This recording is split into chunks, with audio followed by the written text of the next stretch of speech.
Hey guys, I don't know if you can see this, but it's like I'm going into the next dimension or something. I'm all of a sudden just like spots of green all over my face. I don't know what's going on. I hope I don't have coronavirus. Just kidding. It is my daughter Iris with your laser pointer. Hi guys. Okay. So I hope you're doing well, and I hope that you're ready for this SDL. I know that you are, as long as you've been keeping up.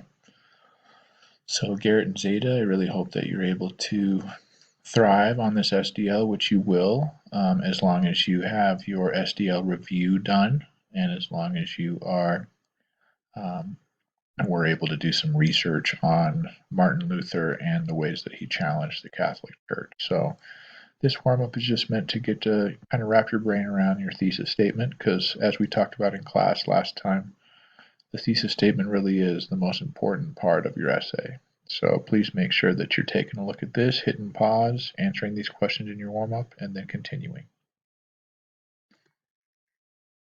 Okay, so for today, our objective is basically the PI, because this is our SDL. This is our final day to be able to work on your SDL in class. So by the time you're out of here today, you're going to be able to construct and defend a written historical argument that evaluates interpretations by analyzing and synthesizing evidence from a full range of relevant primary and secondary historical sources that have been gathered in a historical inquiry. So that's a lot, but we've been working on it for like the last 4 classes, so it should be a lot. And you guys are very capable. I have a lot of faith in you guys.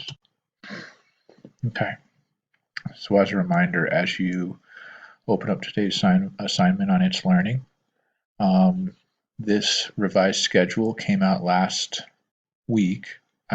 class, sorry about that.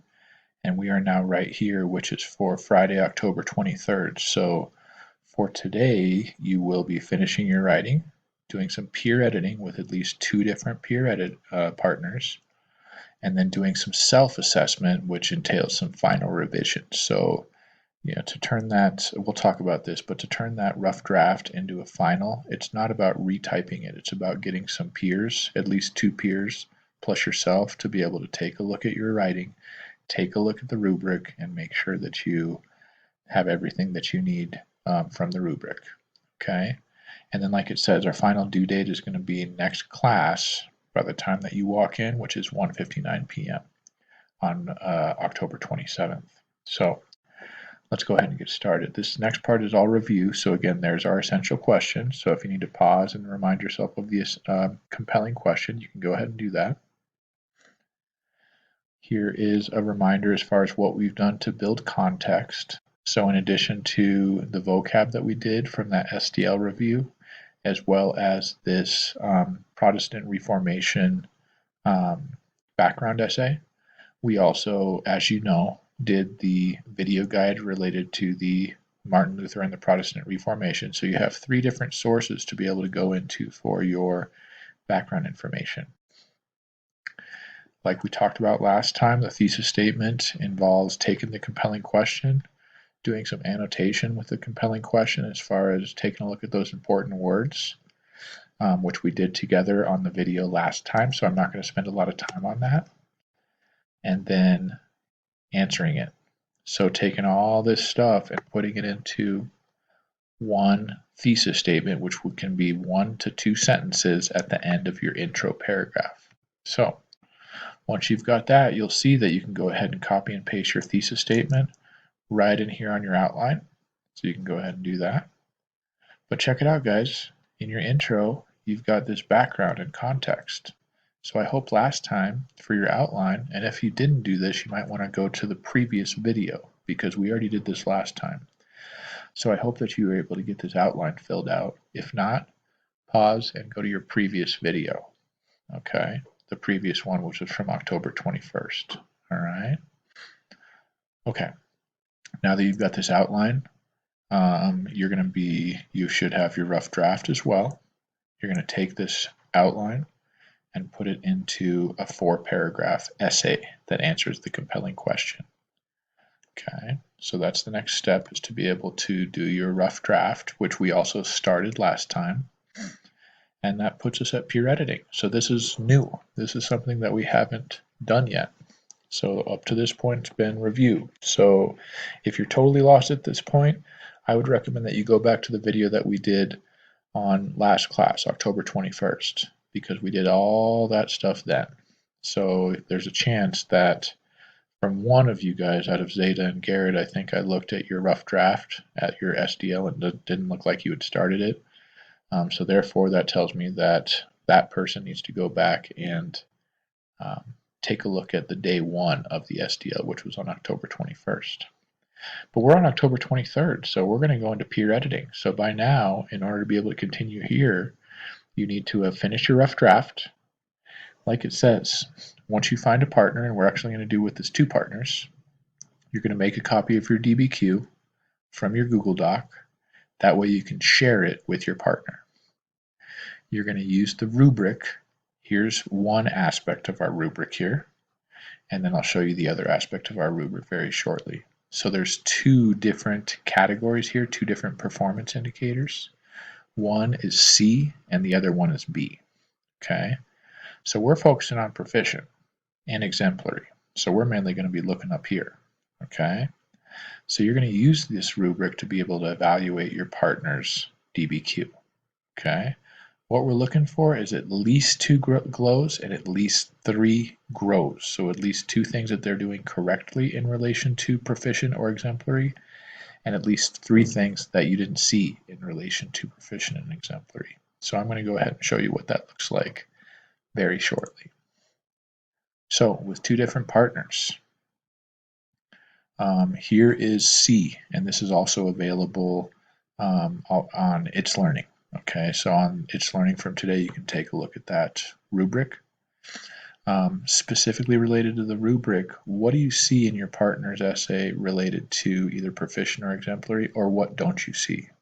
So at least 2 things that you do see would be your glow, and at least 3 things that you don't see would be your grow. Okay, and then you're going to go ahead and repeat that with a different partner. So Garrett and Zeta, I would imagine that you're going to be doing this with each other. And then you can go ahead and make a copy and send it to your choice of somebody who you trust as a historian in our class. If you want to have me remind them that you would like them to peer edit your essay, send me an email and I will remind them during class today. So I'll make sure to remind them as long as you are viewing this video by the time that we have class today, Friday, October 23rd. So as a reminder, guys, the rubric is going to be on It's Learning. Here's proficient and exemplary.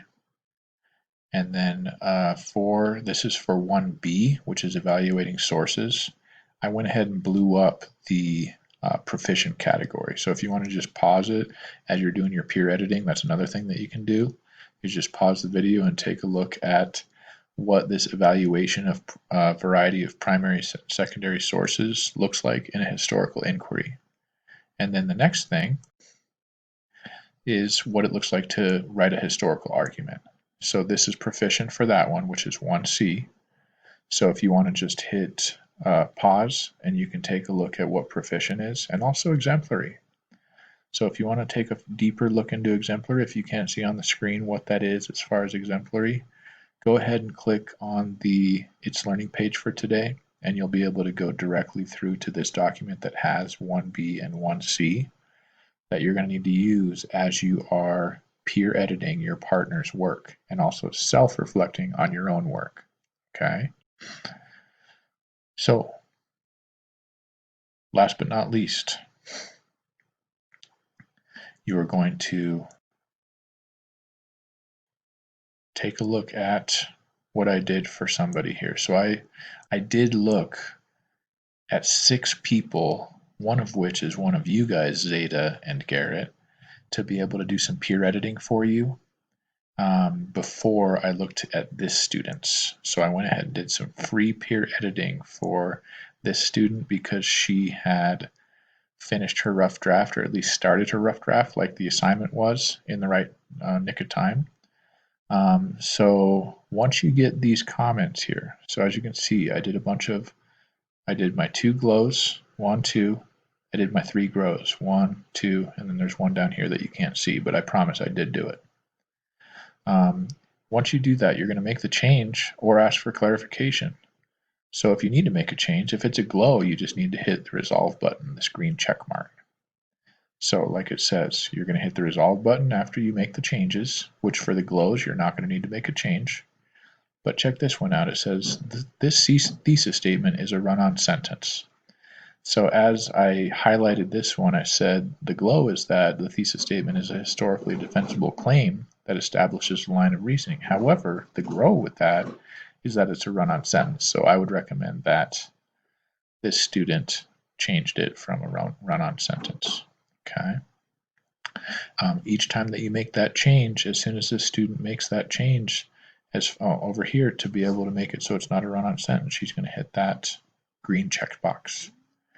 Okay, and then you're going to do the same process for yourself against the rubric. Okay, so as you can see, I blew this up a little bit. So as you can see, I said for the glow, I looked at the rubric and it says right here, specific and relevant evidence. So I said that this student did do that. Okay, so she doesn't need to do anything because she already did it on this piece of evidence. So she's just going to hit that check. But then on this one, I said for a grow. While you synthesize your evidence with this explanation, in the rubric it says that you need to prove or justify the thesis. So that goes back to your compelling question. So how does it show that he challenged the church and led to the impact on Christianity that it did? So we need a little bit more depth as far as kind of evaluation as opposed to just synthesizing, because the student said what the evidence meant in her own words, but she didn't tie it back to the thesis as far as like, this is why Martin Luther did this and this to challenge the Catholic Church and change Christianity. So that's where I said I cited the rubric as far as how it proves or justifies the thesis, that it needs to be an evaluation, and I said this is what you need to do. Okay, so please make sure when you're leaving those comments, you're citing where in the rubric, where in the scoring criteria you're referring to. Okay. All right, guys, thank you for listening all the way to the end. And I really do think this is going to be great as far as your first official, SDL DBQ in world history. And yeah, please use those peer editors and then hit that submit button when you're done. Okay. All right. Thanks, guys. Have a good one.